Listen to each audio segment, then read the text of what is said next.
இந்த மின் வாரியத்தை பொறுத்தவரை தொடர்ந்து பல்வேறு விதமான புகார்கள் தெரிவிக்கப்பட்டு கொண்டே இருக்கின்றன. ஒன்று, அந்த டிரான்ஸ்ஃபார்மர் கொள்முதலில் ஊழல், நிலக்கரி கொள்முதலில் ஊழல், தனியார் கட்டமைப்புகள் மின் வாரியத்தை பயன்படுத்தி கொண்டிருக்கிறது, மின் கட்டண உயர்வு.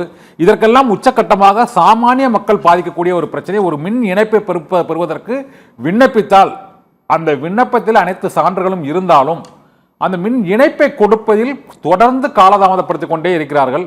அதற்கு ஏதாவது டைம் லிமிட் இருக்கிறதா, அல்லது அதுக்கு என்னதான் அந்த கால வரம்பு இருக்கிறது சார்? இப்போ எந்த மனு வந்தாலும் அந்த மனுவை நேரடியாக ஒரு வாரத்திற்குள் இணைப்பு தர வேண்டும். அதாவது புதிதாக பாதைகள் அமைக்க தேவையில்லை என்றால் ஒரு வாரத்திற்குள்ளாக மின் இணைப்பு தர வேண்டும். பாதைகள் அமைத்து தர வேண்டும் என்றால் ஒரு மாதத்திற்குள் தர வேண்டும். சரி. இப்போ மனு அனுப்பப்பட்ட உடனே அந்த மனுவில் இருக்கக்கூடிய குறைபாடுகள் எல்லாமே எது இருந்தாலும் திருத்தி அனுப்புவதற்கான ஒரு படி இருக்கிறது. அதற்கான காலம் வைத்திருக்கிறார்கள். அவருக்கு அந்த கன்சியூமருக்கு சொல்லுகின்ற ஒரு படி இருக்கு. அதுக்கு ஹோல்ட் அப்படின்னு போட்டு வச்சிருப்பாங்க. இப்ப எல்லாமே ஆன்லைன்ல தான் நம்ம மனு செய்ய வேண்டியிருக்கு. எதுவும் நேரடியா மனு பெறுவதுங்கிறது சாத்தியம் இல்லை. ஆன்லைன்ல கொடுக்கறதுதான் ஆன்லைன்ல தான் நம்ம இந்த மனுக்களை செய்ய வேண்டியிருக்கு. இது போல ஊழல்னு ஒரு விஷயத்தை பேசணும்னு சொன்னா அது மக்கள் தொடர்பு இருக்கக்கூடிய அலுவலகத்தில் இருக்கக்கூடிய ஊழலை மட்டுமே பேசுவது என்பது சாதாரணமான விஷயம். அது தெரிந்து போன ஒரு இதுவாக இருக்கிறது. சரி. மின் வாரியத்தில் நடக்கும் ஊழல் என்பது உயர்மட்டத்திலிருந்து கீழ்மட்டம் நோக்கி போகிறது. இது கிட்டத்தட்ட எல்லா துறைகளிலும் முதலில் நாம் ஊழல் என்பதை நாம் ஏற்றுக்கொள்ள முடியாது. மிகவும் அருவருப்பானது. ஊழல் என்பது அதிகாரத்துடன் சம்பந்தப்பட்டது. யார் அதிகாரம் பெற்றிருக்கிறார்களோ அவர்கள் தான் ஊழலில் ஈடுபடுகிறார்கள். ஊழலில் ஈடுபடுபவர்களுக்கு அந்த அதிகாரமே யார் கொடுக்கிறார்கள் என்றால் மக்கள் தான் கொடுக்கிறார்கள். அது அரசியல்வாதியாக இருக்கலாம், அல்லது நிர்வாகத்தில் இருக்கக்கூடிய ஐஏஎஸ் படித்த அதிகாரிகளாக இருக்கலாம், அல்லது அதற்கு கீழே இருக்கக்கூடிய படிநிலையில் இருக்கக்கூடியவர்களாக இருக்கலாம், கடைசியாக படிநிலையில் இருக்கக்கூடிய மக்கள் தொடர்பில் இருக்கக்கூடிய மனிதர்கள் கூட அவ்வாறு இருக்க முடியும். அப்போ அந்த அதிகாரத்தை மக்களுக்காக பயன்படுத்த வேண்டும் என்பதற்கு பதிலாக தங்கள் லாபத்திற்காக பயன்படுத்துவது என்பதில் தான் இருக்கிறது. மின்சார வாரியத்தில் ஊழல் என்பது மக்கள் சந்திக்கின்ற இடத்தில் மட்டுமல்ல. முன்னாடி ஊழல் என்பது கீழ் மட்டத்தில் இருந்தது. அதை கட்டுப்படுத்துவதற்கு மேல் மட்டத்தில் இருக்கக்கூடியவர்கள் அதை ஒழுங்குபடுத்தினார்கள். இப்பொழுது மேல் மட்டத்தில் இருக்கிறவரே ஊழலாவதில் இருக்கிறார்கள். ஆக ஊழல் என்பது மேல் மட்டத்தில் இருந்து கீழ் நோக்கி போகிறது. காந்தி சார், இப்போ நீங்க ஊழல் மேல் மட்டத்திலிருந்து கீழ் நோக்கி வருகிறதுன்னு சொல்லிட்டீங்க. அது ஒரு பெரிய ஒரு ஒப்பந்தம், ஒரு கொள்முதல், அதில் மேல்மட்டத்திலிருந்து கீழ்மட்டத்திற்கு அந்த ஊழல் வருகிறதுங்கிறது நான் ஒத்துக்கிறேன்.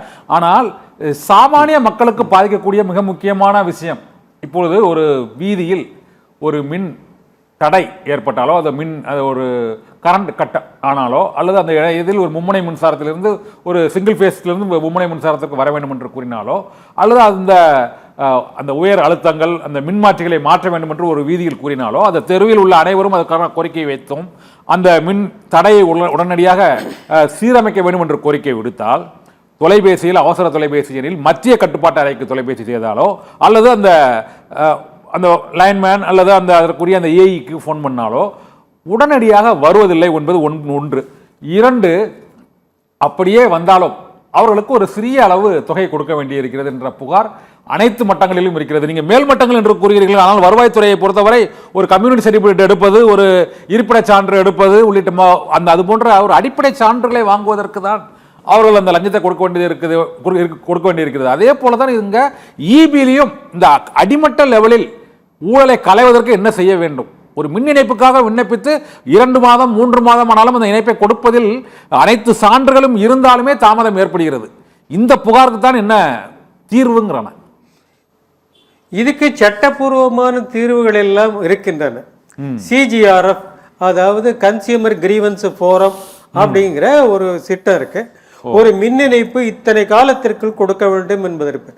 ஊழலில் மக்கள் சிக்கிக் கொள்வதற்கான ஒரு அடிப்படை விஷயம் என்னவென்றால், அதற்கு நாம் முறைகள் என்ன இருக்கின்றன, அதற்கு நடைமுறைகள் என்ன இருக்கின்றன, நடைமுறை விதிகள் என்ன இருக்கின்றன என்பது மக்களுக்கு தெரியவில்லை. அது தெரிவது ரொம்ப சாத்தியமானதாகவும் இல்லை. ஓ.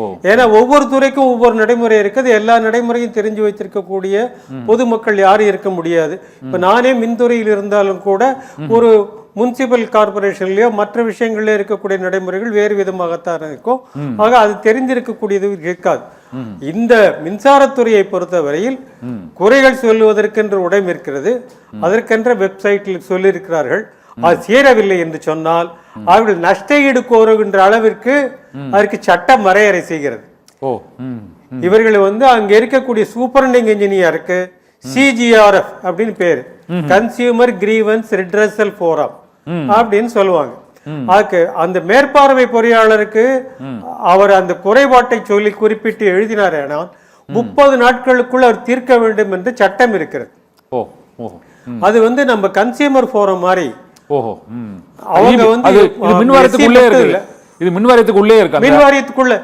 மின்வாரியத்துக்குள்ளே இருக்கு. ஆனா அந்த போரத்துல அந்த சூப்பர் இன்ஜினியரை தவிர மத்த 2 பேர் வேற வெளியாட்கள் 2 பேர் இருப்பாங்க.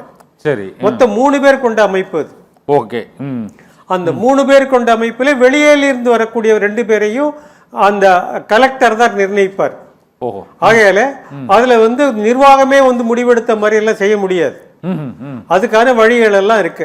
அந்த அவர்கள் சொல்லுவது கூட தீர்க்க முடியவில்லை என்றால் ஆம்பட்ஸ்மன் என்று சொல்லி இங்க சென்னையில் இருக்கக்கூடிய ஒருவருக்கு ஒழுங்குமுறை ஆணையத்தில் நம்ம முறையிட முடியும். ஆக முறையிடுவதற்கும் ஒழுங்குபடுவதற்கும் நஷ்ட ஈடு கோருவதற்கும் சட்டத்தில் வழி இருக்கிறது.